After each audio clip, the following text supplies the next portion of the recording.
It's going. It's going. You're We're live. live. We're live. I Live. hold on. I didn't even get to put away my work. Hold on. Let me finish this. I'm still drinking my coffee. I mean, it's like okay. Hold on. Let me. Why you got to put away your work? I Show don't the know. people what you're working on. Well, I guess I could. Yeah. Unless there's titties on it, don't do that. No. It I'm has to just be working. safe for work because I have Yeah. one strike left on this Facebook account and I just got it back. No. This is no. I'm not going to pull what I did the last time.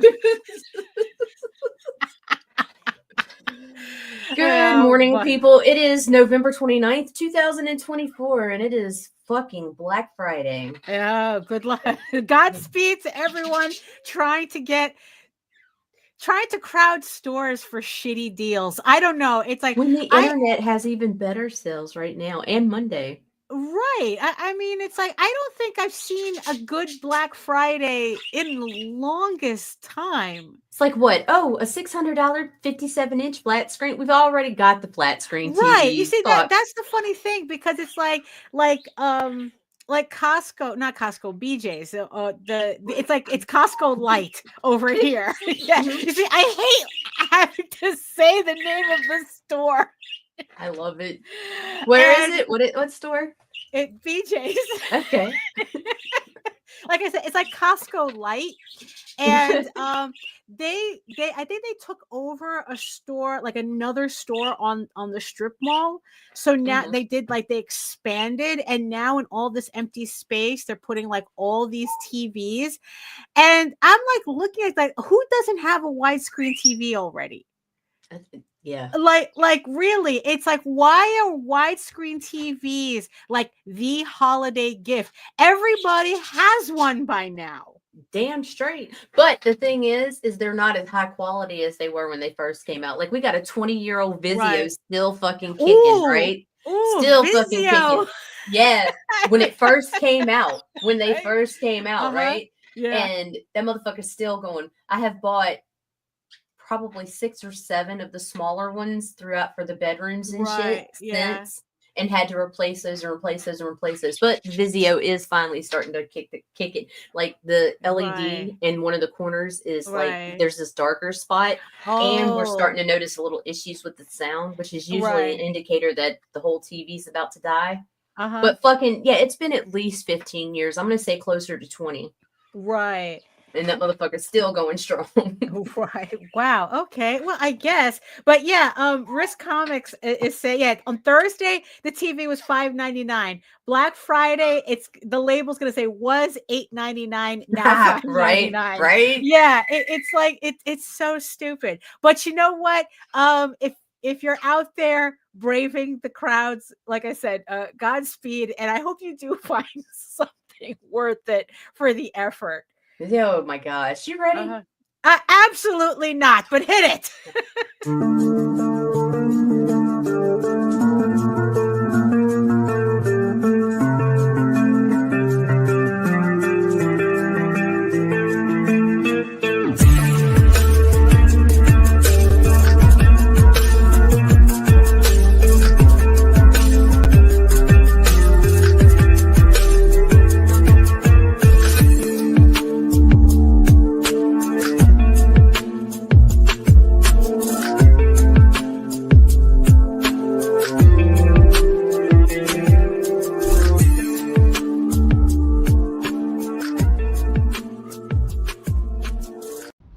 Trigger warning. Fuck you.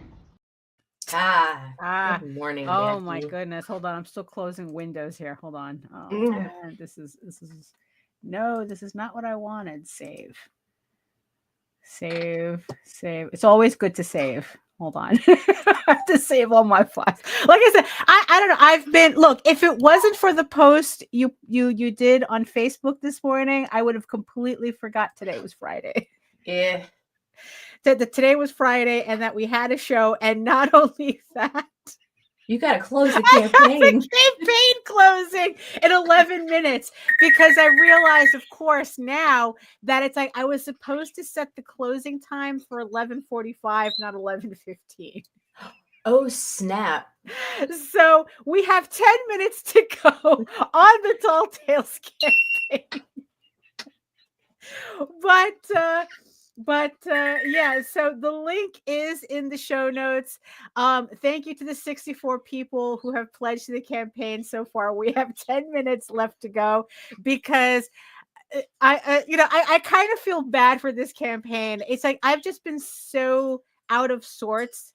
It was neglected. Yeah, it was a little neglected. I didn't promote it the way I should have. I mean, because it's like I had to spend a week in Baltimore because my sister had foot surgery, and then I got sick afterwards, and it was just like I don't know. It's like I just couldn't get into the rhythm of promoting a campaign, but I don't think we did too shabby. No, Like I said, thank you so much to the 64 backers so far. Yeah, so it's like you have less than 10 minutes to support the campaign. If you want to pick up, where's my book? Here it is. If you want to pick up the first trade paperback to Tall Tales Tears of the Mother, this is a collection of the first 4 issues of this 8-issue limited series. So the entire story arc will be 2 trade paperbacks. This is the first one. So as you can see, this is the proof in my hand. So as always, I do not do any campaign until the book is complete. So this weekend I'm going to be doing the final counts and sending the order out so that hopefully by the time Kickstarter has puts the money in my account, I will be able to ship soon afterwards. So you have less than 10 minutes to pledge to Tall Tales Tears of the Mother Volume 1. The link is in the show notes and in the chat. So who else is joining us today? So far we got Shane and all his multiple personalities. Oh, very nice. In the chat that's made themselves known. Very and nice. We got eyeball peoples and stuff. There's people. Yes. Hi, people. Hello, eyeball people. Are we still having problems with Facebook? With that glitch? Sometimes I see comments, sometimes I don't, and I don't know until somebody tries to comment and I see it on Facebook. It's so weird. Right. It's so weird. Oh, and in fact, I may not even be live. Let me go check because it's been doing that thing where it defaults to private. Oh, private? Oh gosh, that hasn't been an issue in a while. You see, no, it hasn't. That's why we tell everybody to come and on. It's private. There we go. Of course. There we go. That's why we tell everybody to come on over to YouTube, join the sexy people in the chat. And because it's a lot easier. Because as you can see, Facebook is acting up already. LinkedIn is LinkedIn. And at least if you're on YouTube, hey Lauren, you're on. Hey, hello. What was I saying? Oh yes. It's like at least it's easier to chat on YouTube. And while you're here, make sure you like, share, subscribe, and hit that notification bell so you get notified whenever any of our shows go live. So I guess I might as well do the actual intro. We have there's that. Yes. Yeah, there's that too. So hello, everyone. My name is Daphne Lage, and I'm a cartoonist, illustrator, and comic artist from New York. I've been self-publishing comics since 1992, and you know what that means. Well, then get your shit together. Get it all together and put it in a backpack. All your shit. So it's together. And if you gotta take it somewhere, take it somewhere, Take it to the shit store and sell it. Or put it in a shit museum. I don't care what you do. You just gotta get it together. Get your shit together. Not gonna happen. No, not gonna happen. Not. If it hasn't happened by now, it's not going to. Oh, and I am known for the Furry Fantasy Adventure Tall Tales on the screen right now. On Kickstarter right now. And I am also known for my medieval fantasy drama, Eagle Raven, Heir of the First Unicorn, which also returns to Kickstarter January 2025 with issue 9, which is what I was working on before we got on the air. In the meantime, you can read both my comics online at eagleworks.com, EGOWORKS, and Tall Tales, TAILS online.com. And remember, you can also read them on Webtoons as well. Might as well get that out of the way. On me. I know. Tall Tales updates every Thursday. Eagle Raven updates every Tuesday. It seems that we're just finishing up the second issues on both the series. So if you want to read Eagle Raven and Tall Tales from the beginning, you can check it out on Webtoon. And also you can check out all my videos on how I make my comics here on YouTube at my channel at Daphne Lage, Lager, which also simulcasts through the Indie Comics Network. And to tell you more about it, oh, here's Nita down there. I like being on bottom. Ah! Yeah. Anyway, so my name is Nita Lanning, and I have a YouTube channel with some of my friends, and we stream comics related stuff. And you can find us at Indie Comics Net, or you can find us on Facebook, or you can do a Google search. We're here. Right. Exactly. Yeah, we're not difficult to find. Ever since we changed it to Indie Comics Network, it's been easy to find us. So yes, you can go ahead and do that. Yeah. It's simple search. Yes, exactly. So also kind of related to the campaign. So over the weekend, no, this is we're before the weekend, but over the last couple of few days, right?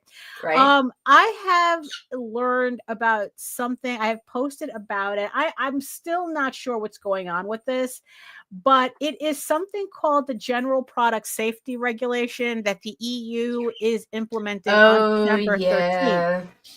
Where you have to be transparent about what you're packaging. And, it's like where, like we have to go through these literal flaming hoops to ship to the EU. And so far, I go, look, right now, when it comes to the campaign, if you are ordering from the EU, I'm shipping the books out anyway. Right.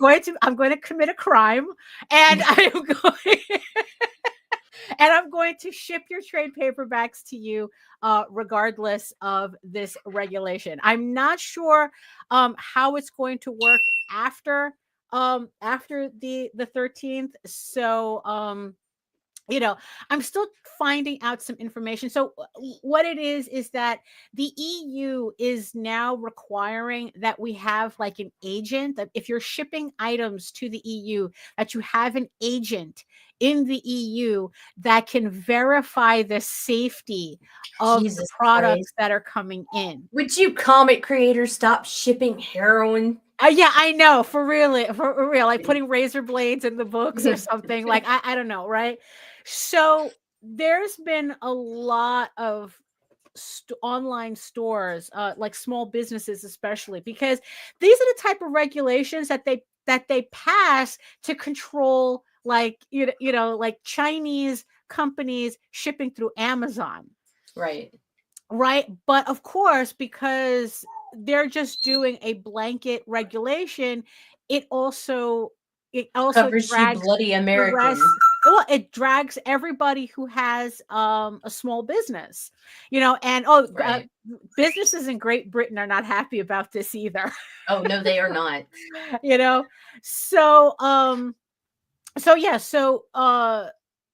Because a lot of businesses, the regulations are so unclear as to what's covered and not covered, and how the fuck do you do safety protocols on a digital product? Right, because this even covers digital products, which makes me kind of like, this is sus. This is sus as fuck. So a lot of small businesses are saying that, until we figure this out, until the EU gets their shit together, because they're supposed to have separate regulations for small businesses, right? We're just not going to ship to the EU. But like I said, if you pledge to this campaign, I will get your books out. If you are from the EU and you pledge to this campaign, I will get your books out. So don't worry about that. I'll like I said, I will, because I love my fans so much, I'm willing to commit a crime for you. Feeling like a criminal. So yeah, it's like these it's not the first time that there has been some confusion or a lot of confusion over EU regulations. It is stupid. It is stupid. It's so stupid. and and pretty much nobody knows what to do with them. I mean, it's like, so you have less than a minute to pledge to the campaign. Like I said, if you are pledging from the EU, I am shipping out your books. So don't worry about that. I'm not, it's like, I'm just going to fulfill the campaign as I always do. Everyone's going to get their books, regardless of where you're hailing from. And, that's pretty much it. I will deal with this issue after, afterwards, just trying to figure it out. Right. So 20 seconds, less than 20 seconds to go.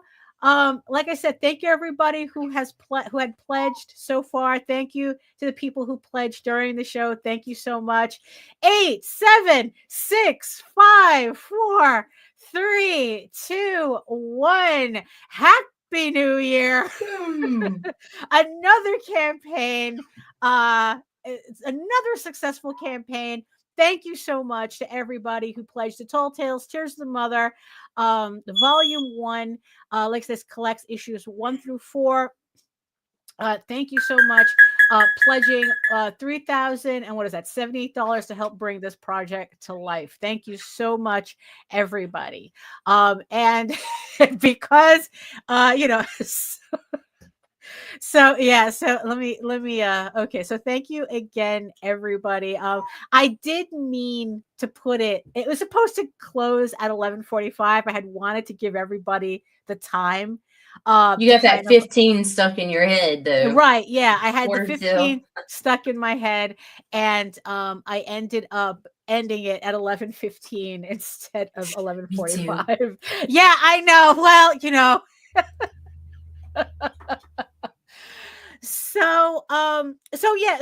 So like I said, everybody from the EU who has pledged to the campaign, I will ship out your books. So don't worry about that. So, but yeah, so like I said, this isn't the first time that there's been a lot of confusion about EU regulations. Because like I said, they passed these laws to, hey Grant, they passed these laws to cover Amazon. They're talking about Amazon really when they do these things, but then like they completely forget that, like, I think like 80, that the rest of us, they I don't want to make up stats, that there's the rest of us who are running small businesses. Isn't that what we're accused of, is making up numbers? So just do it. Okay, like 80%. 89%. I'll go with 89.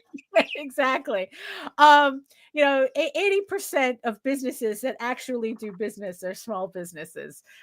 Right. Okay. So however you want to make that up. So Grant, you're going to have to be more specific. Right. Yeah. That doesn't narrow it down, Grant. People's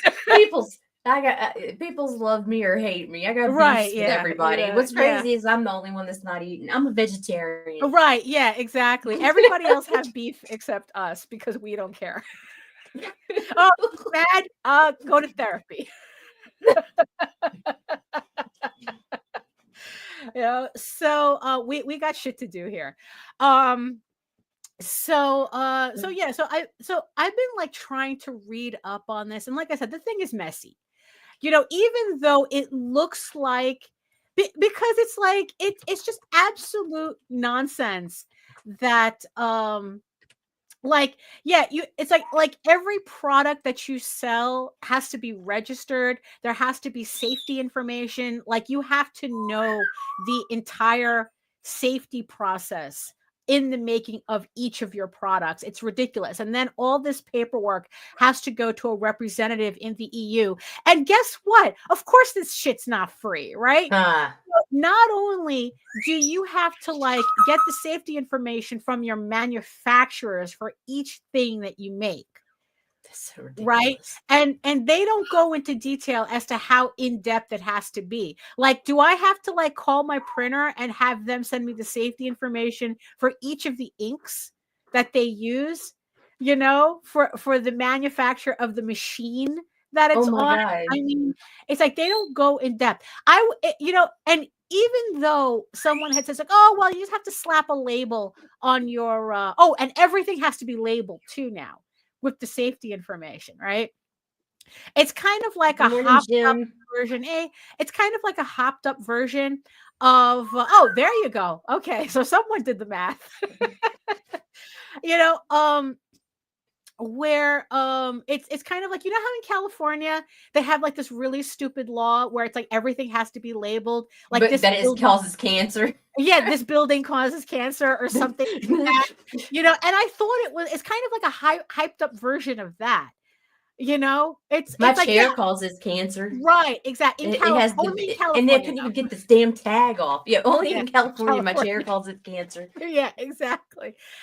You know, so it's like, no, it's like, because even if you had all that information, you have to kind of like keep on retainer a responsible person. That's literally what they call them, a responsible person in the EU, which is a company that will keep all this information for you. So if there is a recall in any, you know, like in any part of the process, that they would like they would be the person the EU would call to get your information. It's like, okay, you know, and it's like, yeah, and like I said, that's not free.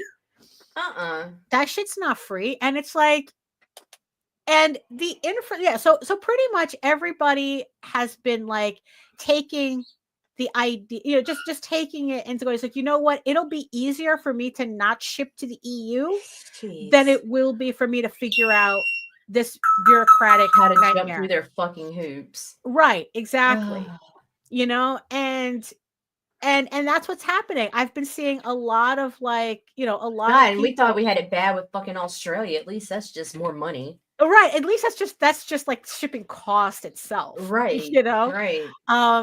But like this is just like, no, we, you know, we want to make it more difficult. But yeah, so everyone's saying, okay, so we're not going to ship to the EU anymore. Legit. Right. Legit. Oh, it gets even worse because the more I looked into it. So here's the thing, right? But wait, there's more. There's more. So even though this is supposedly EU regulation, which by the way affects the EU and Northern Ireland. Yeah. So a lot of people, a lot of like small businesses in Great Britain are having a bad time too. Because they're no longer, they haven't been, you know, it's because of Brexit, they're not in the EU anymore. So Right. now they can't even ship across their pond, you know, ship across the river or wherever the fuck the island, they're island people. So, you know, whatever. So they can't ship right there, you know, you know, without all this ridiculous regulation. You know, and you see, and here's let me put on my tinfoil hat. So here's the thing, you know, regulations are necessary, but the thing sure. is though is that a lot of large businesses use regulation as a cudgel, well, a bludgeon against small businesses to pretty much destroy their competition. So Amazon's not going to be affected by this. Amazon's like, oh yeah, that's fine. Except now, now they're probably even loving it because everyone's going to like, well, I guess we have no choice but to shop on Amazon. But to shop on Amazon, right? Right. You know? So, or it's like forcing these small businesses to start selling on Amazon. You know? So it's like, I don't know. So yeah, so that's, so yeah, so I always get suspicious of regulations that big businesses don't seem to have a problem with. Right, right. You know? You know, and also, you know, because so the thing also with this is that every individual member is going to be responsible for its own enforcement. And it's like, really? Really? I mean, it's like, look, I'm sure a lot of you have heard about the flood in Spain, right? So it's like, luckily my relatives kind of like, they weren't not unscathed because Valencia is still it's kind of like, you know, first week pretty bad over there. Pretty bad in Valencia, especially. I mean, people like the streets are still full of mud after 3 weeks. I mean, it really did make me appreciate the American military. That's for sure. Because, you know, because here with what was it, Asheville? Asheville and when there's one or two responses from the American military after right. natural disasters, and it depends on what the National Weather Service called it. Because let me tell you something, the people in the Appalachians would not agree with you right now. The Really? people in Okay. Louisiana in 2016 when we flooded would not agree with you right now. The amount of Really? shit we had to do ourselves and the Right. fucking fraudulent shit the Red Cross pulled while they were down here. Okay, so I Yeah. stand corrected then. Yeah. Because I don't know. I mean, let's just say like 3 weeks after the fact, would your roads still have around 20,000 cars blocking everything?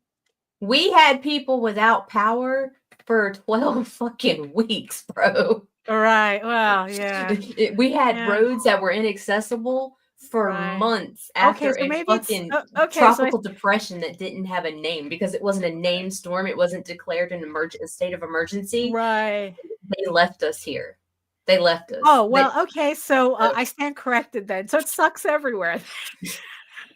It just Okay, depends so never mind. It depends on what our friends at NOAA decide to call it, or the Right. you know. Right, because it's like, yeah, because still like the roads are still unusable. Like I think it's been 3 weeks, I think, since Right. the floodings happened. Like everything is still covered in mud.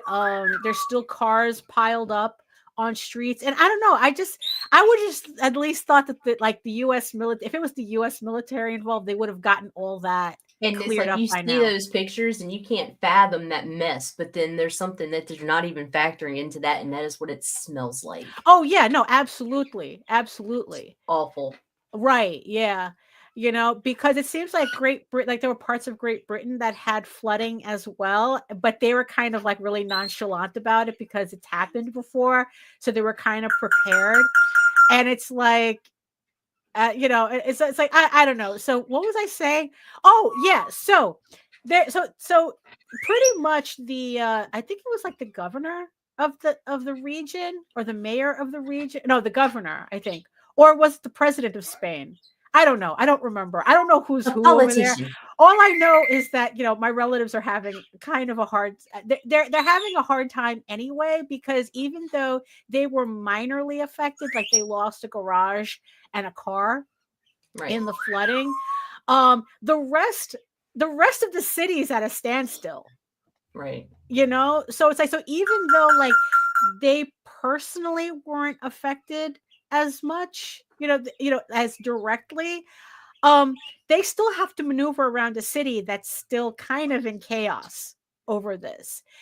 And the King of Spain actually kind of tried to do a tour in Valencia, and he got pelted with like tomatoes and bananas and rotting food. And I go, that's right. Medieval problems require medieval solutions. It's like, how the fuck do you have a King of Spain? well, actually, Franco was the one who put in a King of Spain before he died, but that's a whole different issue, different conversation. And pretty much the pueblos, I think that's what my mom said, they were told they had to take care of it themselves, that nobody was coming in to help them, and it's like, oh, and then look, that king was lucky he didn't get completely murked in that street. My point being, do I actually expect Spain to regulate whether a digital file is safe? The safety of a comic book. Plenty of the things they'll find time for. I mean, it's like, do I really believe that it's like, so if each country is supposed to manage the regulation of this regulation, Jeez. they're supposed to enforce. It's like, is there really a regulation if everyone's like going, we got other things to do? we got bigger shit on our plate. Because I'm seeing like two responses. Before I forget what I was talking about, I'm seeing two responses online concerning this thing. It's like people who are just like, we're not shipping to the EU. And then other people they're going to ignore the regulations. They're going to continue shipping normally, and because they really don't think nothing's going to happen. Right? You're welcome. Yeah. And Facebook is apparently working. Oh, that's good. That's good. Nice. Good Yes. morning, Nick. Hey, Nick. So yeah, so I'm kind of like stuck in the middle, where it's like, because the same thing happened when there was this issue with shipping to Great Britain. Right. Like a couple of years ago, and it's like, it was about like you had to register with the British government to collect the taxes and this and the other thing. And I go, bitch, we did a whole revolution.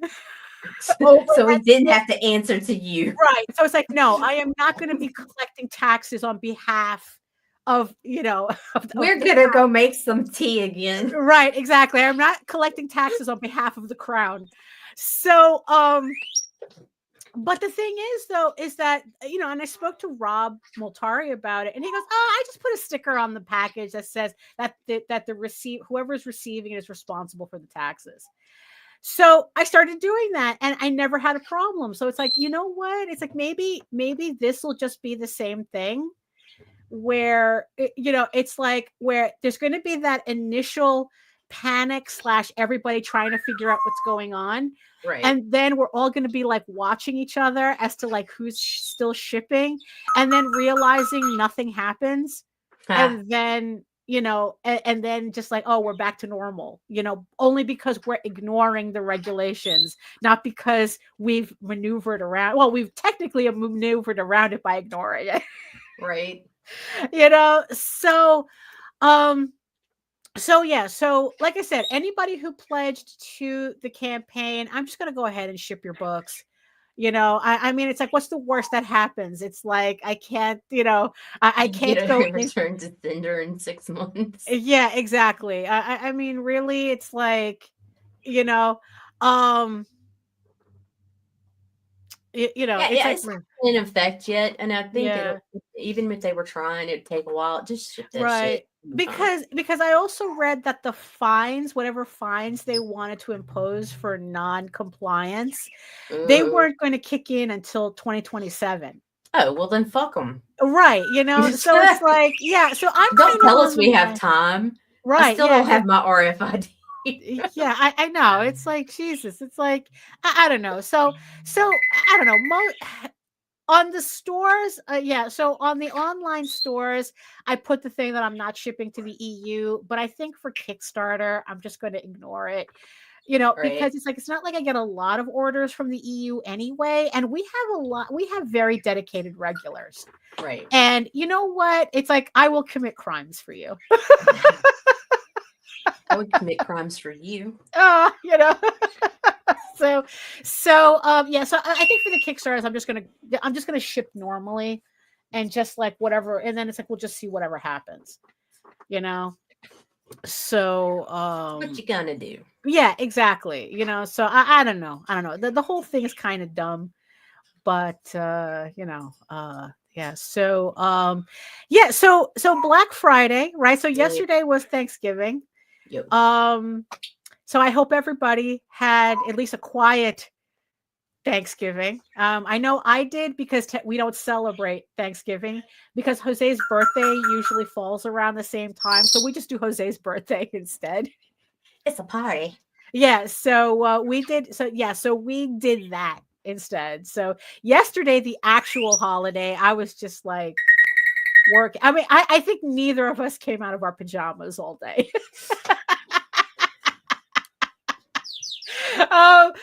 I think that, it's like, it was literally like, we both were like, okay, it's like, these are our daytime pajamas, and then when we had to go to bed, now we have to take a shower and change it to our nighttime pajamas. So that was pretty much the extent of our day yesterday. So like, I don't know, like, it was just working. I'm just like I said, I'm just working on really getting Eagle Raven issue 9 finished. It's now I'm at a point where I'm kind of done with all the easy panels. And now it's just, I'm just trying to like do like easier parts of panels and kind of like corral in all the panels until I hit the last ones, you know. So it's kind of a little all over the place right now, but it's like I'm getting through the last 10 pages of coloring issue 9. So yeah, so I think it's definitely. I also started sketching out the the the commissions for House of Bob. So I have like 14 commissions left. So I've been sketching those out. So I'm hoping to get probably like to pencil a couple of more. So maybe I can ship those out tomorrow because they just need to be inked. So at least keep that moving because I want to get all these commissions out before the new year. It took a little longer than I anticipated. But everything is still the cogs, the wheels are still moving. It's moving. Yeah, it's moving. So how about on your end? You know, I'm just here blabbing. So it's cool. Like my end, I really don't have much business to discuss. There's like, I mean, I'm doing my usual. Right. I'm marketing for different companies or whatever. But like right now, we've got a lot of family stuff going on. So if I'm not at my desk, I'm at a hospital or police station.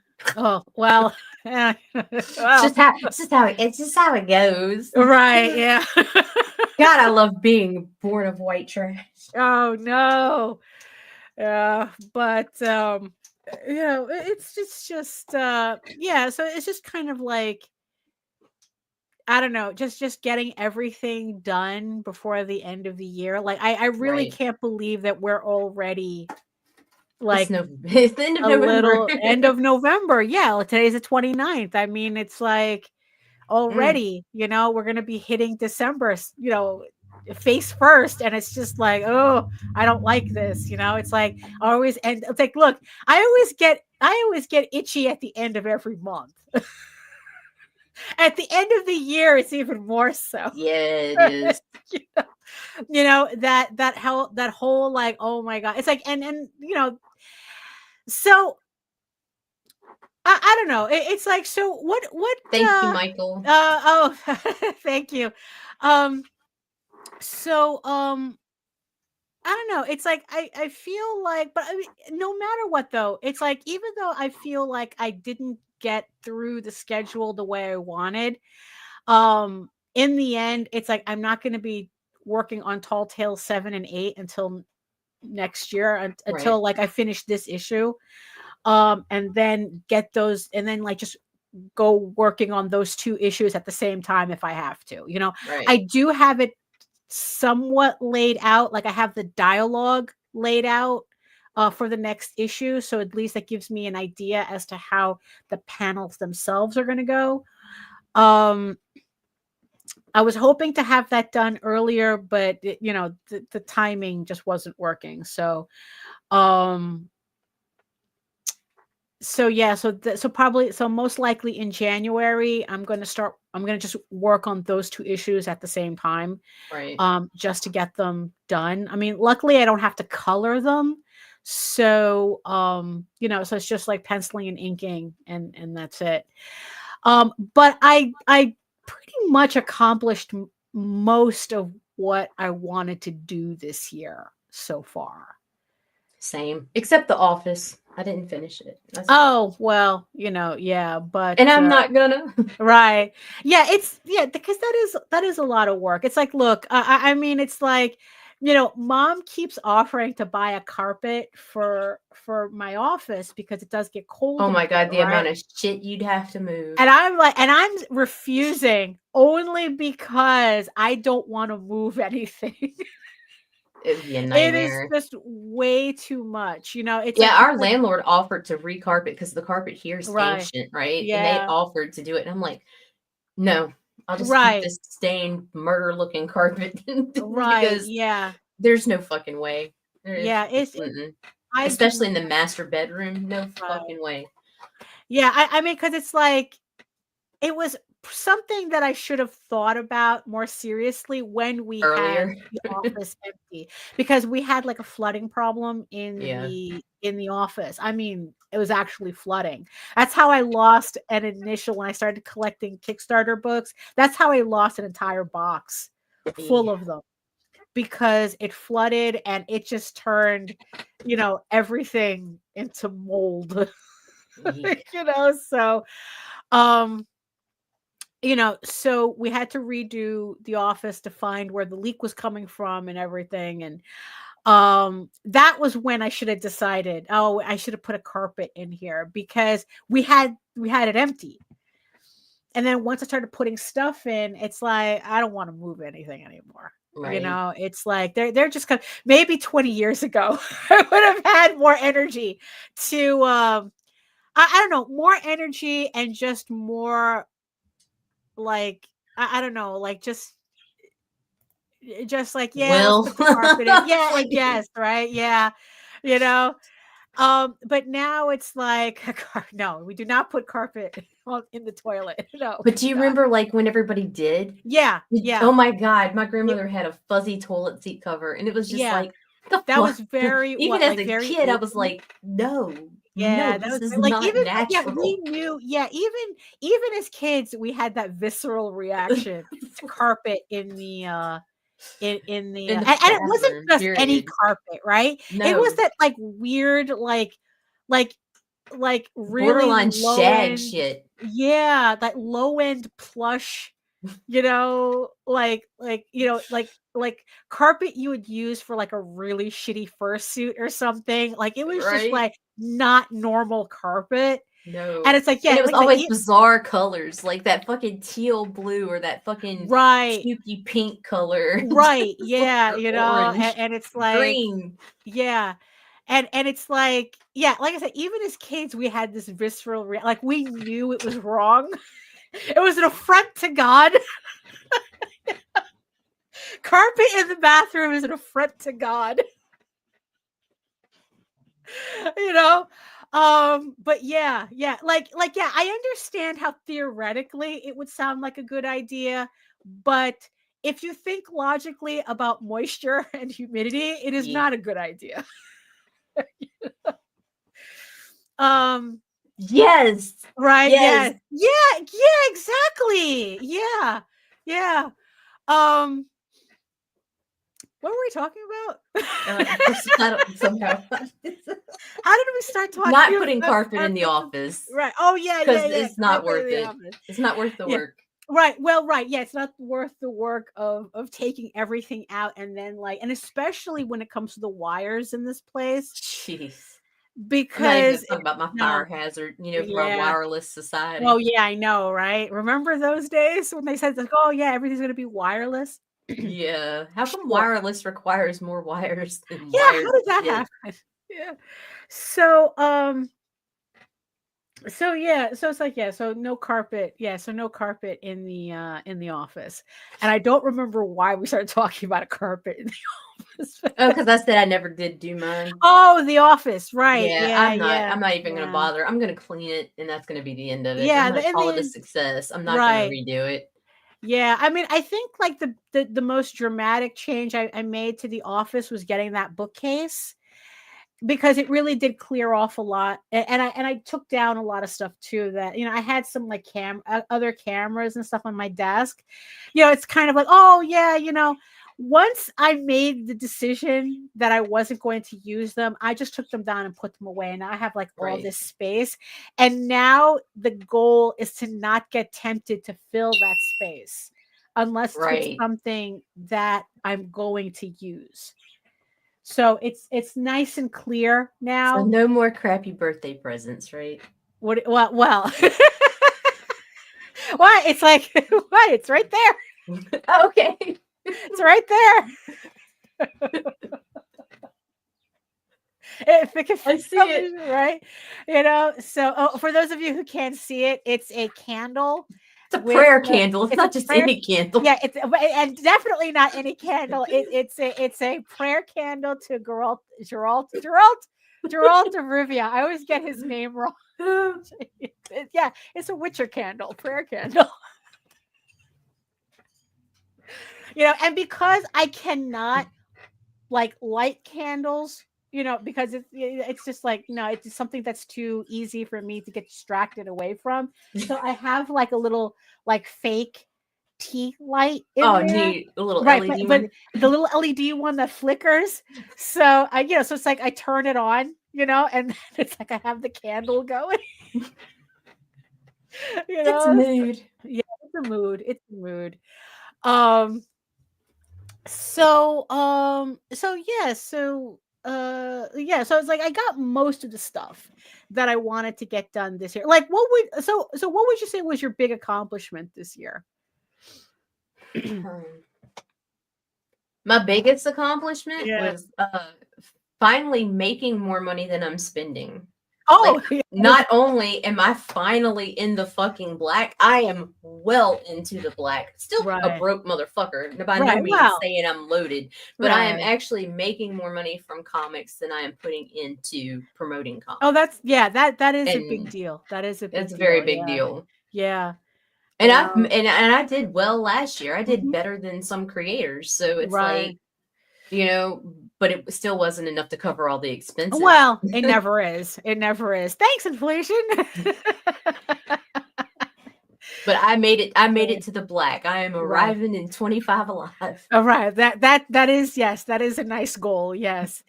My big thing that I accomplished this year was no, it is a big deal. Yes. Was finishing Eager Raven. That was a Right. huge big deal for me. I finished penciling all 16 issues.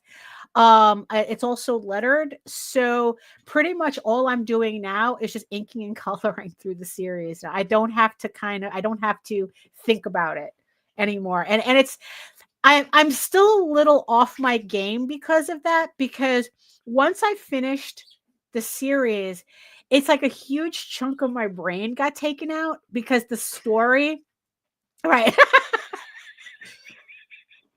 The story took up so much space that once I finished that last page and I didn't have to think about the story anymore, it's kind of like, the beans started rattling, like, oh, now what do I do? But I mean, I still do have a lot of work to do. And like I said, I still have to ink and color. I also started the novelization for the comic book series this year, which is a pretty big deal for me. It's like, because I would like to start like testing the waters with a novel, probably for the next campaign. Because I put together kind of like a really rough. I took my first drafts. They're all still in first drafts, right? But Right. like I said, I want to test the waters to see, like, okay, how are people going to react to this? What's the crossover going to look like? Right. And it's like, and I'm thinking of putting together like a collected book to coincide with the volume 1 of the comic. So the novelization will collect chapters 1 through 4, which would coincide with issues 1 through 4. Right. And like probably do just something like really limited edition, like it's only going to be available on the Kickstarter. You can get like a set, just to see kind of like how people react to it. And just try that out on the next campaign. I'm not sure. I'm still kind of working out the idea, because it's like I said, it is a first draft. If you want to read the novelization of Eager Raven, I am serializing it on my Substack. And like I said, it is a first draft. So when I finally do the finished version, it's going to see a lot of editing. Until then, I'm still just like more like playing around with it. Right. So if you want to read that, it's on my Substack, along with a fanfic that I did that you could also read as well. That's a lot of fun. Just having fun on Substack. So that was a big thing. So that was like the biggest thing I did this year, was finishing Eager Raven and emptying up that brain space that like I said, it kind of threw me off, because it's like I've spent like the better part of like 20 like 20 years thinking about this story. Right. And now I don't have to think about it anymore. Yeah, like it's time to even think about doing another one. Yeah, even right. Well, it's kind of like, well, that's kind of why I'm feeling a little discombobulated, because it's like, because it's like technically it's not like I don't have other projects to work on. It's just kind of like there's still so much to do Mm. that it's like I don't, like I kind of like I haven't really committed myself to how I'm going to move forward yet, but all I can worry about is what I'm working on right now. So I figure, okay, let me just concentrate on that. Let me concentrate on Eagle Raven 9. Let me get Tall Tales 7 and 8 done. Let me get these commissions done. And then it's like, once like those are closed, like those options are closed off, then I'll see how I'm going to like move forward, what projects I'm going to move forward with, and Right. how I'm going to like organize everything. Because it's like, I'm very easily overwhelmed. So it's like, Yep. yeah, just a tad. Every month Nita has to deal with this. So it's like,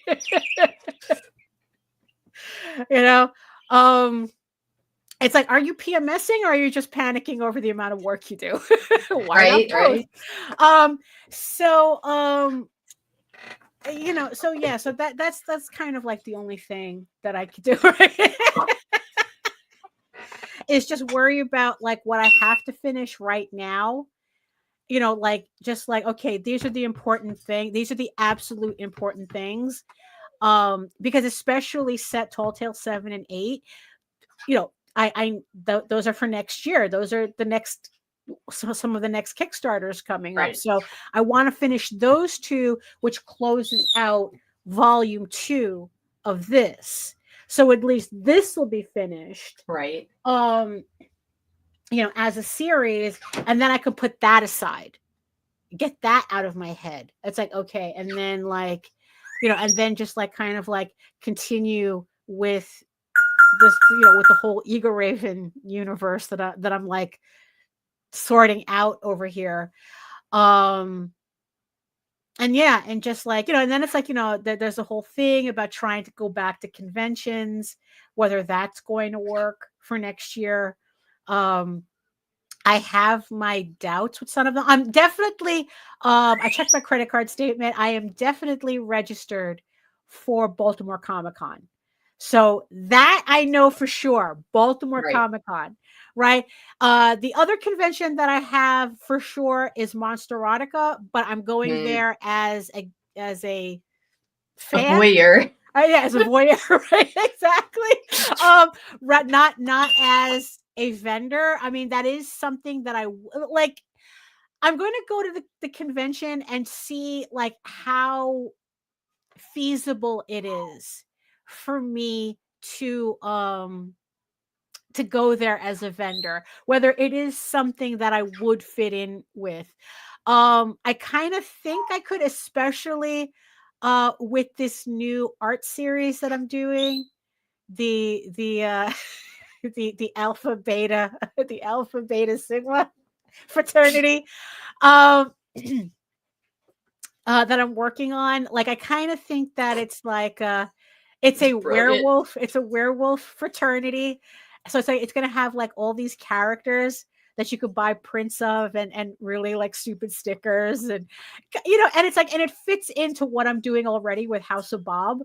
Like it's just, so it's like, because I'm gonna do something similar with House of Bob 2, where I'm gonna make the mascots and they're gonna have like their own set of stickers and prints and stuff like just for the mascots.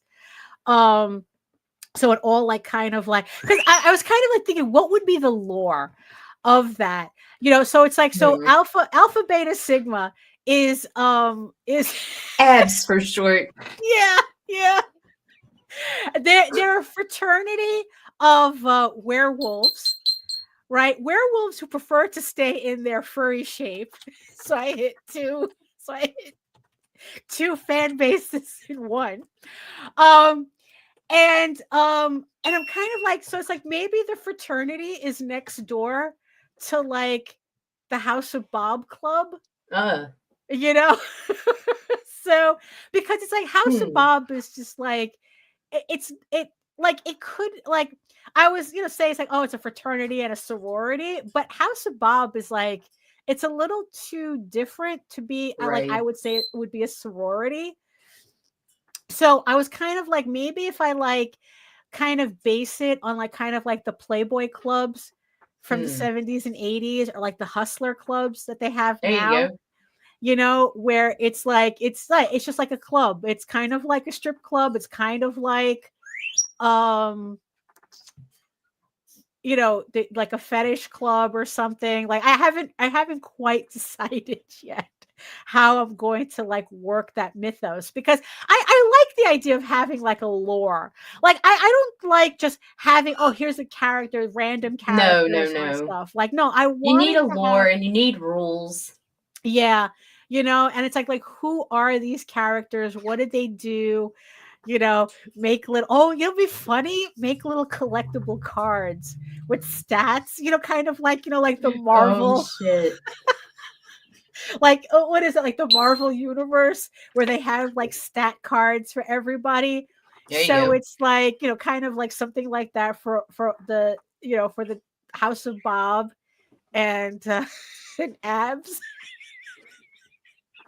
It would just be really funny. Um, and I think that through that I could probably vend at Monsterotica, but I'm not sure. I would have to kind of like suss out the vibe. Right.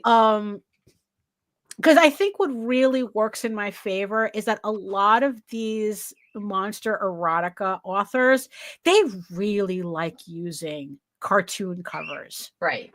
They really do. Like there was another author I was following, and she was having her covers redone. And again, she's getting, they're getting that like pseudo anime looking covers, because in the end, all of these authors seem to have cut their teeth on like Dragon Ball Z fanfic. Right. So so it's like, yeah, there's a couple of authors that they use furry artists for their covers. There's one in particular that I'm going to zero in on at the show because she has a couple of books that I want to pick up. So it's like, okay, it's like the potential is there. I just have to kind of like see for myself like how much potential, and then kind of like work on the stuff in the meantime, you know, um, because like I said, I didn't want to do like anything generic.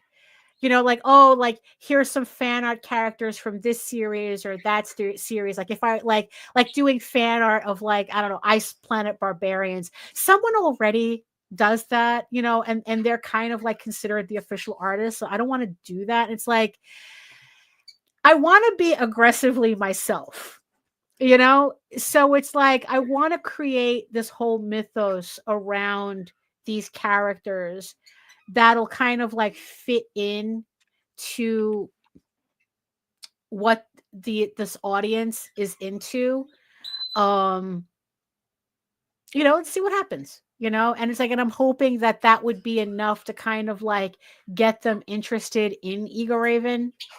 I don't know. But yeah, but then it's like my other options in terms of conventions are like there's a couple of anime conventions and there is a vinyl toy convention that I'm looking at. Hmm. The vinyl toy convention might be easier to get into. I might be able to get into that one. But the anime conventions really worry me though. Yeah. Well, they're Those cliquish and snobby anyway. Yeah, they've been like, oh, you know what? You want to hear something funny? You want to hear something funny? So Of going back to course. the whole like regulation thing, right? Uh-oh. So of course there's this whole buzz about some tariffs kicking in next year, especially against China.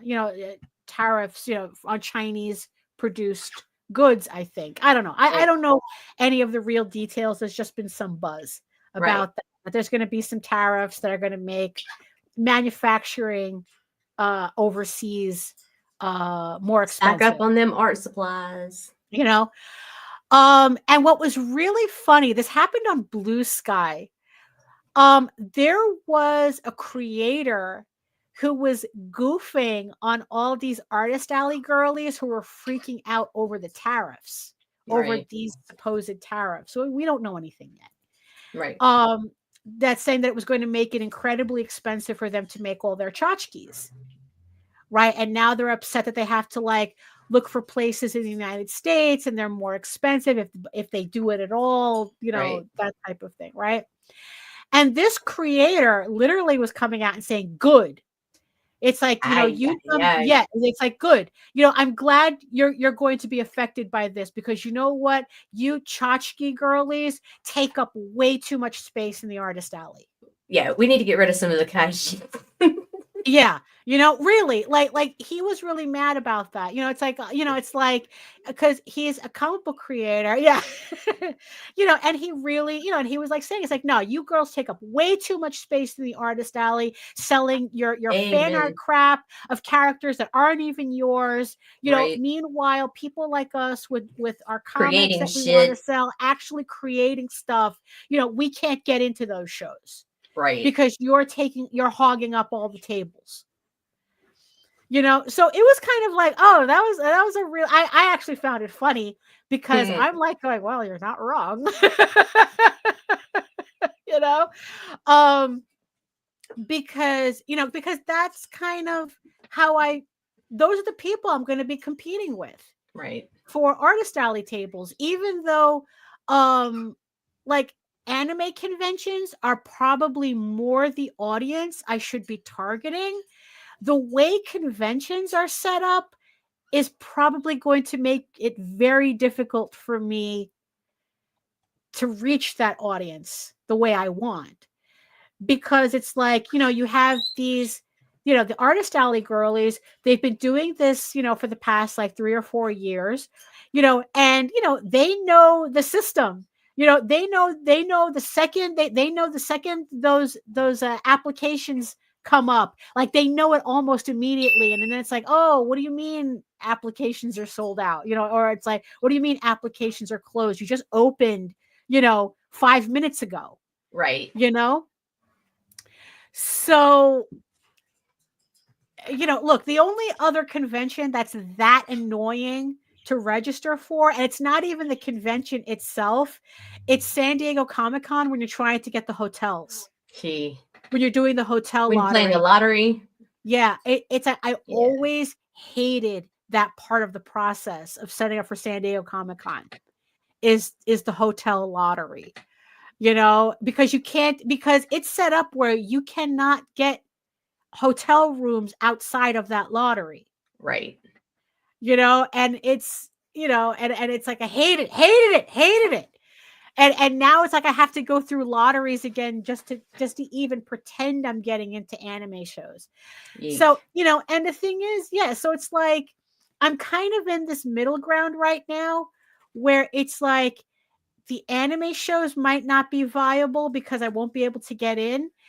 Yet the literature conventions I'm not quite sure yet. Yeah, I like whether I would even fit in with that unless I started really doing novels and pushing novels. And it's like, and even then, like the type of novels, like you know, it's like I honestly Eagle don't Raven, see why you wouldn't. right? I mean, I don't know. Because it's like Eagle Raven is a fantasy that happens to have romance in it. It is not a romantasy where the point of the story are the romantic interests. You know, it's an adventure that happens to have that stuff. Well, you're cooking up something that'll fit in very well over there. Well, yeah, I would have to find time because I do have a book that I have all the notes for. I pretty much have it pretty like outlined and everything, but I just haven't got because it's not in, you know, it's not in my schedule, you know, to do it, you know. You know, it's it's my version of Beauty and the Beast, but different. Right. you know, you know. Um, but I just, yeah, it's like I know that would be the book that it's like, oh, if I was really serious about getting into those circles, that would be the book I would do. But I just don't have it. I'm just not in the place yet, like the mental place yet to really work on that book, to start it, so I don't know. Yeah, so I'm kind of like in this weird limbo. Like Baltimore Comic-Con is a go. Whether there'll be any other shows that, I don't know. I don't know, but that's kind of like, Right. I don't know. It's next year. You know what? I'm just gonna be like feeling my way through this next year, like I did this year. I Just like to see. feeling my way through things. Oh my goodness. So It's where I excel. oh well. Oh my goodness. So I don't know. And anything and any plans for you? Or I'm gonna just keep doing what I'm doing. yeah, I guess in the I'm end that's kind of peddling smut and being an e-thought online. yeah. Sounds like a plan. Yeah, I'm I getting mean, paid to do it. yeah. Yes. A hoe in theory, but never in practice. Well, it's like that's marketing in general, isn't it? I mean, really, that's kind of like marketing in general. It is. Yeah, but yeah, because I know Ethereal's keeping you busy. Yeah, absolutely. And I will Yeah. be even busier with Ethereal next year. Yeah. There's so much going on over there that it's like, Yeah, really. it's wild. Yeah. It's wild. Yeah, so I keep myself busy. I got enough work. I put enough work on my plate that I don't need another company doing that for me. Well, I love it because, like, I like being told what to do. Oh no! Yeah, it's like, all right, send me files, send me files, let me be preoccupied. Yeah. And like Dustin and April are really great to work with. I mean, they're just both. They always are showing gratitude for whatever you do, and it's like, yeah, I'm in a good place. I am in a really good place right now. Probably the best since I entered the industry back when I was with Geek Insider. Yeah. Like it's, it's finally starting to become fun again. Like I'm enjoying what I do because there was about 2 years there, or really 3, because around the time Meredith passed away, where it was just, I was so fed up with creator fucking drama and just bullshit. And I don't know. It just, I went through the motions and kept working, but I'm like really loving it now. Yeah. I mean, honestly though, I think the impression sub. Only on TV.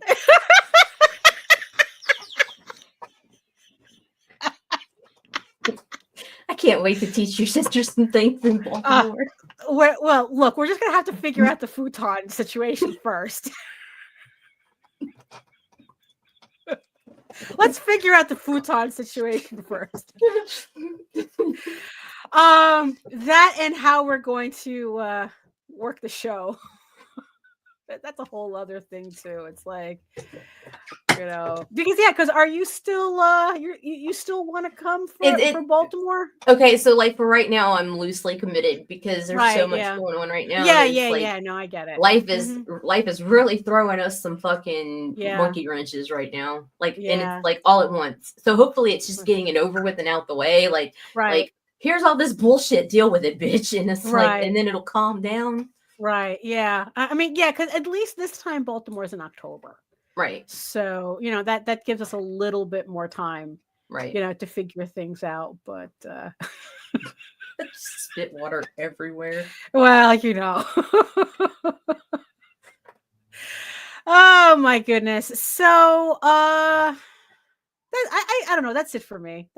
Just the usual end of the month anxiety leading into the end of the year anxiety. Yeah. just the usual anxiety. So I don't know. Yeah. So I have to keep reminding myself today's Friday. So so yeah, because it's like the holiday week just like completely threw me off. So Right. you know, Yes, C being home all week has been kind of weird. yeah, you know.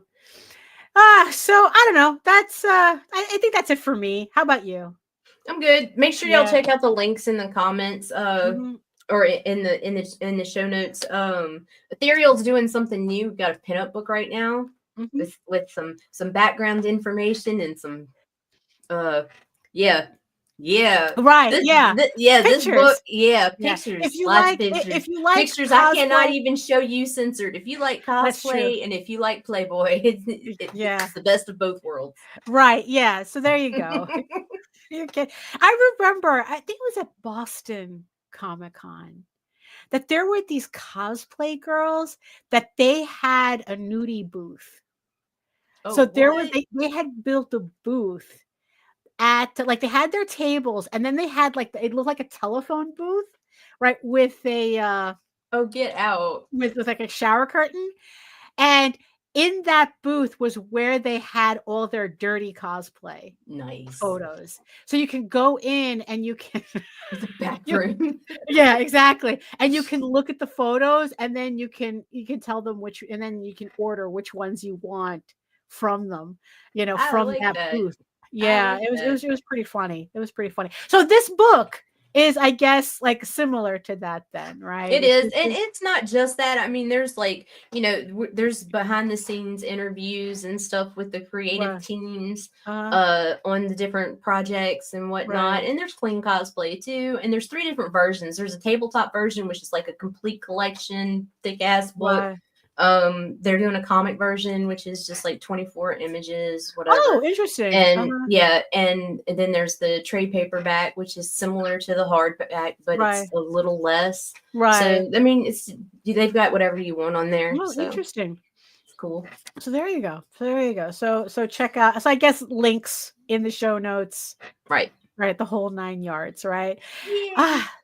So yeah. Also, speaking of links, because ho's got a hoe. Uh-oh. Who's hoeing because, now? because you can't stop. The train cannot stop. So the the Eagle Raven issue 9 is on pre-launch right now. The link, I will be putting the link soon. But it is actually let me yeah, Good for you for getting Eagle Raven. approved early, because it's been getting harder and harder. I got approved early because of that. Yes. So so the pre-launch page for Eagle Raven issue 9 is live right now on Kickstarter. So make sure you hit the notify me on launch so that you get notified when I go live with the campaign. I kind of have an actual date for it, but I want to make sure I have the actual issue completed before I make any official announcement as when it's going to go live. So yeah.